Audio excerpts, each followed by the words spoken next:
Yon guys, good morning. Nandito tayo ngayon sa ating kamotehan. Ayan, at tayo magpapaani. Pakikita ko sa inyo yung mga nahukay namin.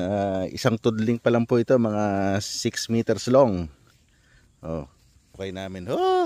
Ito. Wow! Ang lalaki, ang kikinis.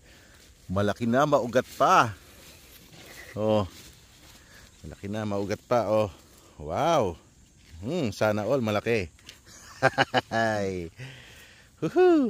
Regine. Yan. Ano nga natin dito? Ayan, ito yung mga dyan. Baka mamaya meron dyan eh. Dami ng laman po. Wala, hagulin yung yung tubling. Ha? Inga lang, maliliit pa. Iwanan maliit. May mga 10 kilo na po itong nahuhukay namin. Yan pa eh.